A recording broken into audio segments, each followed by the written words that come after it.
ئێوە لە بیرتان بێ دەوڵەتی تورکیا هەر دەوڵەت ینی چ کەمالیست بێ چ بە حساب سۆسیال دموکرات بێ چ ئیسلامی بێ لە دژی ئەوەیە کە کیانی کوردی لە بەشەکانی تری کوردستانە لە وڵاتانی دراوسێدا دروست ببێ چکە بە مەترسی لە سەرخۆی بزانێ من با چەند نمونەیەکی مێژوویتان بدەمێ لە 63 کە گفتوگۆ کرا لە بینی شۆڕش و حکوومەتی عێراقا حکوومەتی تورکیا یەکەمین دەوڵەت بوو کە پرۆتێستۆی کرد کە حکوومەتی عێراق ڕێکەوتنی ئۆتۆنۆمی لەگەڵ کوردستانە بکە ساڵی هەفتا بە هەمان شێوە 84 بە هەمان شێوە 84 هەر زۆر زەقتر بوو چونکە من بە خۆم قەول بوو لە هەمان ڕۆژی کاوەی ئیتفاقیە بکرێ من لە لەندەن ئەعلانی کەم و لە بەغا ئەستارق عەزیز لە بەغا ئەعلانی کرا و لەسەر ئیمزاکە مابوو ئیمزاکەش کرا بەڵام مامجارات تەلیفۆنی بۆ کردم ڕۆژی پێشەمە بوو وتی سبەینێ خۆت حازر کە ئیتر ڕێکەوتنەکە ئەعلان نەکرێ بەڵام ئەو شەوە تورکیا هەرەشەی کرد کە قبوڵمان نییە من بەیانی تەلیفۆنم کرد بۆ مامجلال وتمەوە لە ڕۆژی یەکەمەوە کە ڕاپەڕین لە سووریا دەستی پێکرد تورکیا بە بەردەوامی ئەڵێ ئێمە قبوڵ ناکەین کیانێکی کوردی لە سنوورەکانی باشووری ئێمە دروست بکرێت لە دوایە لی زیادەکە ئاڵێ لەلایەن ئەرهابیەکان و لەلایەن لایەنگرانی پێکاکە و ئەوەنە بەڵام لە حقیقەتدا ئەو لە دژی ئەوەیە کە ئیدارەی بەڕێوەبرایەتێکی کوردی دروست ببێ بە مافی خۆی بگە ئەمە هۆیەکەشی چییە؟ مەسەن ئێستا کە کوردستانی باشوور مافی خۆی وەرەگرێ فێدەرالیەتدا ئامەزدێنێ تاسیرە کاتە سەر کوردی ئێران سەر کوردی تورکیا سەر کوردی سووریا کە ئەوانش وەکو کوردەکانی باشوور داوای مافی خۆیان بکەن ئەوە هەمویان لەوە دەترسن کە ئەوە ببێ بەهاندەرێکی بۆ کوردەکانی ئەو وڵاتانە کە داوای مافی خۆیان بکەن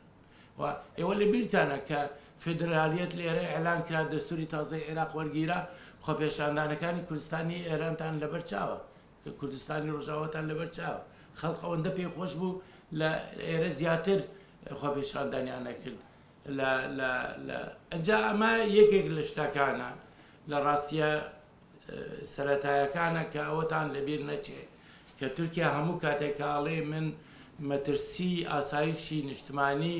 لەبەر چاوە بۆیە دەستدرێژیەکەمەوە بۆ وڵاتانی دراوسێ مەبەستیان ئەمەیە مەبەستیان ئەوەیە کە ملەتی کورد و کە بتوانێت کیانی خۆی دروستکە بەرەبەرایەتی خۆی دروستکە مافی خۆی وەرگێ بە مەترسی لەسەر بوون و نەبوونی خۆیان ئاکەن ئەنجاوە هەڵەیە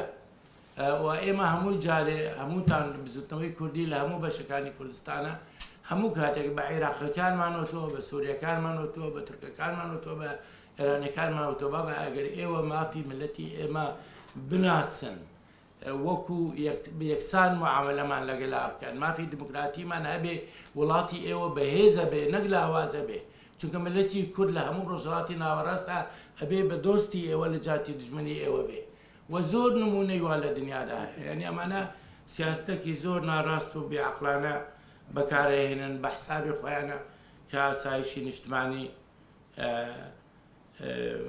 ئەپارێزن من یەک لەو شتانەی کە تورکیا بەکارهێنێ بۆ ئاگداریتان لە ڕۆژی یەکەمەوە پێش ئەوەی بەڕێوەبەرایەتی ناوچەکانی کوردنشین لە کوردستانی ڕۆژئاوا بدرێتە دەستی پێدێش لەو ڕۆژەوە تا ئێستا یەک تەقا لە خاکی کوردستانی ڕۆژئاوا دژ بە تورکیا نەکراوە ئەوە درۆیە دوو ڕووداو بووە ئەو دوو ڕووداوەش استخباراتی تورکی دروستی کردووە بۆ ئەوەی زەمینە خۆشکەم بۆ پەلاماردانی کوردستانی ڕۆژئاوا ئەردۆغان بە شێوەیەکی تاکتیکی مەسەلەی کورد لە تورکیا بەکارهێنێ بۆ یەک بۆ بەهێزکردنی دەسەڵاتی خۆی دوو لەبەرەوەی کە پشتیوانی لە هێزی